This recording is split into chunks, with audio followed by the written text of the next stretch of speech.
Welcome. It is so genuinely great to have you here for today's deep dive. We are tackling a piece of source material today that is honestly going to completely challenge the way you look at the physical world around you. It really is. It's a massive shift in perspective. Yeah, we're looking at a comprehensive, just deeply fascinating philosophical framework. It's dated October 25th, 1989, delivered originally as a discourse in Calcutta, and it is simply titled PROUT and Neo-humanism. And just a quick note before we really jump in here, whenever we refer to the socio-economic part of this framework, we'll be saying PROUT as a single word rhyming with sprout rather than spelling out the letters. Right, PROUT. And it's a truly remarkable document to analyze. We are looking at a philosophy that attempts to synthesize, well, almost every single aspect of existence into one unified operating theory. Okay, let's unpack this because the sheer scale of what this framework covers is wild. We were talking about a worldview that seamlessly connects socioeconomics, environmental ecology, animal rights, and deep spiritual practice all into one massive interconnected web. It doesn't treat these as isolated political or social issues at all. No, it treats them as different expressions of the exact same human journey. But before we really get into the mechanics of how it accomplishes that, we do need to establish some ground rules for our discussion today. Definitely. Because this material touches on sweeping societal, economic, and political themes, our goal in this deep dive is entirely impartial. We are not here to endorse these viewpoints, and we are absolutely not taking any political sides, left or right. Our role is simply to act as your guides. We're here to help you understand the specific arguments, the historical context, and the highly original concepts contained in this specific 1989 source material. Exactly. Think of us as your tour guides through a very complex, very intriguing philosophical landscape. And trust me, you are going to want to stick around for this tour. Over the course of this deep dive, we're going to explore why a framework from 1989 makes startlingly modern warnings about dropping water tables. We're going to see how it completely upends the traditional arguments for vegetarianism. And we're even going to look at its bold argument that the rocks and mountains outside your window actually possess a dormant mind. It's a dense worldview, but it is deeply and beautifully systematic. To understand any of the outer rings, like the ecology or the animal rights, we have to start at the very foundation. The core premise here is that acceleration is the essence of life. Acceleration. Right. There must be an ever-increasing acceleration in all spheres of human existence. Wait, acceleration is an interesting choice of word there. It sounds more like physics than spirituality. Are we talking about moving faster through life, hustling harder, or is this pointing toward a specific destination? It is entirely about the destination. The acceleration is toward what the text calls the supreme entity, or Parama Purusha. Parama Purusha. Exactly. The philosophy acknowledges that while the human structure is physical, the ultimate goal of human existence is to reach this supreme entity. That destination represents a state of complete composure and absolute spiritual unification.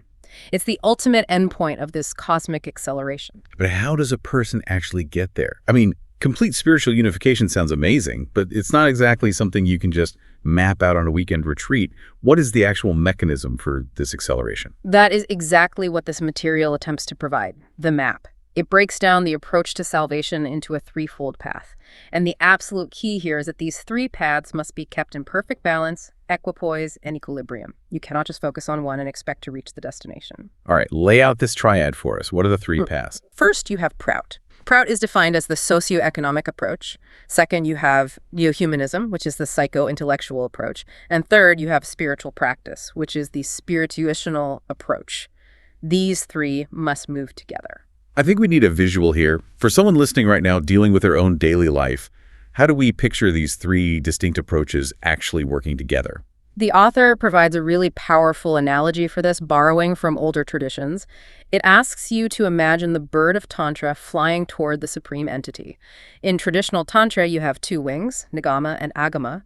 But in this specific philosophy, the analogy is adapted for the modern era. Spirituality is the central avenue. It is the body of the bird itself flying along the path of beatitude. And PROUT and Neo-humanism are the two wings. Oh, I love that imagery.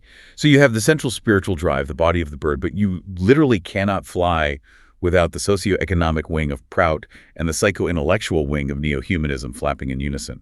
If you only have one wing, say, great socio-economic policies but zero inner growth, you just fly in circles. Right. And if you have no wings, you plummet. Exactly. You need both to generate lift. And what's fascinating here is the stark honesty about those wings. The framework explicitly states that in both the socio-economic and psychic realms, there are inherent imperfections. PROUT and Neo-humanism, on their own, cannot surmount the threshold of spirituality. Interesting. So they have limits. Yes, they are finite. They can take human beings to the very edge of enlightenment, but only the central avenue of spiritual practice enables you to cross that final boundary into the infinite. So the wings get you to the door, but the spirit actually has to walk you through it. Let's really look at that first wing, though, PROUT, because I want to ground this. PROUT is the socio-economic approach. But honestly, how does an economic theory satisfy a spiritual hunger? To a lot of people, mixing economics and spirituality feels like a massive contradiction. It seems like a contradiction until you look at how this philosophy defines human longing. PROUT is designed to provide socioeconomic emancipation for humanity.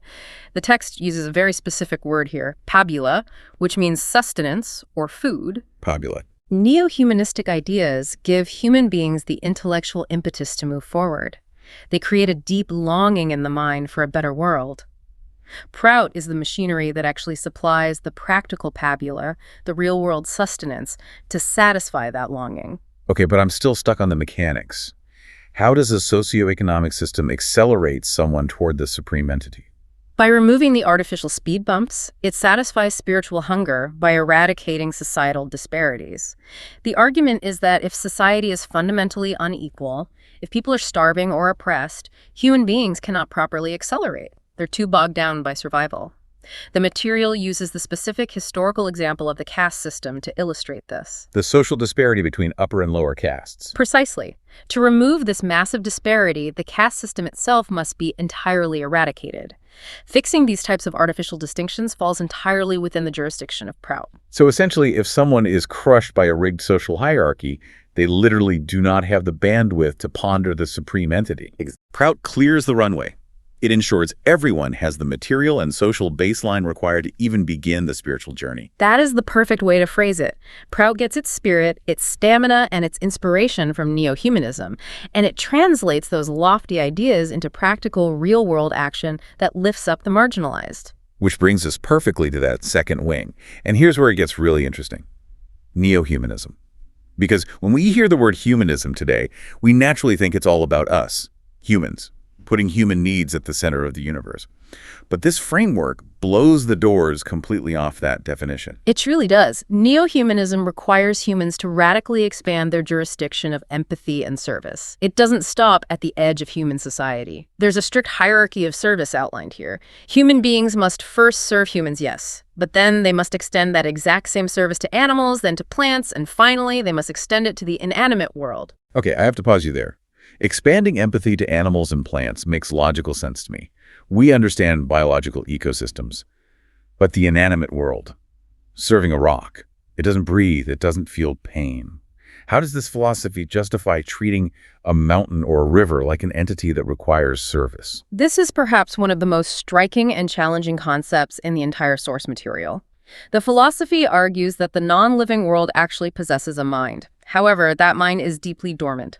It is, as it's described, as if asleep. Asleep because it doesn't have a nervous system. Exactly. Without a nervous system, the non-living world cannot express its grief when it is damaged, exploited, or destroyed. It cannot cry out. But the mind, the fundamental consciousness, is still there.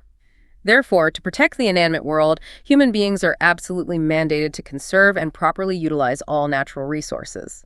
It is a demand of neo-humanism to bring justice to the inanimate world, precisely because it cannot demand justice for itself. That completely flips the script on how we view nature. Instead of dead material waiting to be mined, it's a sleeping entity. I know the material uses some specific terminology to map this all out. How does it categorize these different states of being? To give you a taste of the original language, the material uses the Sanskrit word cetana to describe the animate world, the waking consciousness, and jada for the inanimate world, the sleeping consciousness. And the ultimate goal of interacting with both the cetana and the jada is encapsulated in a beautiful Sanskrit concept, gata gata vadasamya. Gata gata vadasamya. What does that actually look like in practice? It translates roughly to a dynamic moving balance. Think of it less like a perfectly still scale sitting on a table and more like riding a bicycle. You have to keep pedaling, constantly adjusting your weight, moving forward to stay upright. Human progress has to keep moving, but it must constantly adjust its impact on the animate and inanimate world to maintain that gata-gata virasamya. That bicycle analogy makes so much sense. And the examples this 1989 material gives of how we are failing to maintain that balance are incredibly specific. Honestly, the ecological warnings read like they were published yesterday in a modern climate journal. Let's talk about the water tables. Yes. The material strongly warns against our reliance on subterranean water. It explicitly calls out the use of deep and shallow tube wells, explaining that aggressively draining underground aquifers causes the water table to plummet, which dries out the topsoil and ultimately kills plant life. It cites a highly specific, real-world example from its time, the Nadia district of Bengal. Right, it mentions that the water table there had gone down about 15 feet in just a few years. Yes, and it issues a dire prediction based on that data. If that trend continued, within 100 years, the entire Nadia district would become a desert. A completely human-made desert because we drained the subterranean water to fuel our own acceleration without balance. It's eerie reading this from 1989 because you could swap out Nadia district for parts of the American Southwest today. Places relying on the Colorado River Basin, and the math is exactly the same. The water tables are dropping, the land is drying. So what is the solution offered here? If we can't drain the underground water, how does society survive and grow? The mandate is to actively pivot to rainwater and surface water. For the Nadia district specifically, the author points out that there are multiple rivers available: the Bhairava, the Khor, the Bhagirathi. The argument is that water from these rivers should be utilized through a comprehensive, intelligently designed system of canals, subcanals, lift irrigation, and pumps to irrigate agricultural areas. It even looks back into history for proof that surface water management actually works, right? It does. It praises the past kings and zamindars who constructed massive tanks and reservoirs to conserve rainwater. It specifically points to Gujarat, Madhya Pradesh, and Rajasthan as places where these historical large-scale reservoirs can still be found. The directive is crystal clear. Try your absolute best to utilize river water and surface water and leave the subterranean water alone to maintain the health of the soil. And the warnings don't stop at water tables. There is a massive existential warning in this material about atomic bombs. Yes, the framework views atomic explosions as the ultimate, unforgivable destruction of the inanimate world. It points out the physical devastation we all know, the huge craters, the large underground caverns created in the Earth's crust, the dark clouds blanketing the atmosphere, and the total devastation of the ecological balance. But there is a spiritual consequence tied to this as well. It's not just about physical ecology or nuclear fallout. Exactly. This is where the concept of the dormant mind comes back with incredible force. Because the inanimate world is the creation of Purusha, the supreme entity. Detonating atomic weapons is literally, as the material states, wounding the psychic projection of Purusha. Wow. That is an incredibly heavy thought. You're not just blowing up dirt and rock. You are committing an act of cosmic violence against the divine expression of the physical universe. You are wounding the dormant mind. It recontextualizes environmental destruction as a profound spiritual failure. It really does. And speaking of expanding our empathy and correcting our failures, let's move up that hierarchy of service to the animal kingdom. Because neo-humanism has a very distinct, radically logical approach to how we treat animals. The material observes a tragic, almost hypocritical flaw in human empathy. It notes that human beings have beautifully learned to feel the pain and agony of other humans, but when a dog grieves, nobody pays attention. We walk right past it. We act as if dogs don't suffer the way we do. The philosophy promises that when humans finally understand that animals also experience deep pleasure and profound pain, humanity will acquire a new dimension of wisdom. A new dimension of wisdom. And this brings us to how the text tackles the concept of vegetarianism. I have to say, the argument it uses here completely caught me off guard. I was expecting a very gentle, standard appeal to kindness, but the logic used here is so sharp, almost surgical. It is a profound challenge to traditional sentimental reasoning. Often in certain cultural and religious contexts, the killing of cows is posed based on the sentiment that cows symbolize motherhood. Right, because they provide milk that humans drink. This framework actively attacks that specific sentiment as deeply flawed logic. It provocatively asks a question. If cows are our mothers simply because we drink their milk, does that make the human beings who drink the milk simply calves? Furthermore, since buffaloes and goats also provide milk that humans regularly consume, does that mean buffaloes and goats are our mothers too? That is such a sharp pivot. It completely dismantles the purely sentimental, almost mythological argument and replaces it with a radically logical one. If you follow the milk equals mother logic to its end, it falls apart. But to be clear to you listening, this material isn't saying we should go ahead and kill cows. Not at all.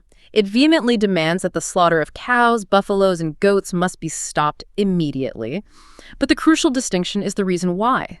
We must stop killing them out of a genuine, universally applied respect for higher forms of life, not out of a flawed, inconsistent sentiment about motherhood that we only apply to one specific animal. The material boldly illustrates this by saying if a man wants to kill a cow simply to survive or for convenience, why not let the cow live and the man die? Let the man die. It demands a fundamental, non-negotiable shift in how we value all animal life. Let the man die. It's a complete rejection of human supremacy over the natural world. But let's be realistic here. It does address the reality of living in a wild, unpredictable world. If I'm hiking through the woods and a grizzly bear or a tiger, in the context of this Calcutta text, lunges at me, I'm not supposed to just surrender and let it eat me out of respect for higher life forms, right? Are there exceptions? Yes, the framework is radical, but it is not suicidal. It provides very strict logical boundaries for self-defense. As a general rule, human beings should not kill animals under any circumstances. However, the absolute exception is when human life is in direct, immediate danger. If you are confronted by a tiger that threatens your life, you may be forced to kill it before it attacks. Or if a lion, a venomous snake, or a rogue elephant enters your human locality, your neighborhood, they may have to be killed as an absolute last resort to ensure human safety. But context and location are everything here. Completely. The material is adamant that you must never, ever kill these animals in their natural habitats. If you go into the deep forest, you know there are lions, tigers, and snakes there. That is their home. In that environment, they pose no unprovoked threat to your everyday human life, so they must not be killed. Even if a tiger has a biological nature to attack humans, you cannot justify going out and hunting all tigers to extinction simply for that reason. You stay out of their domain.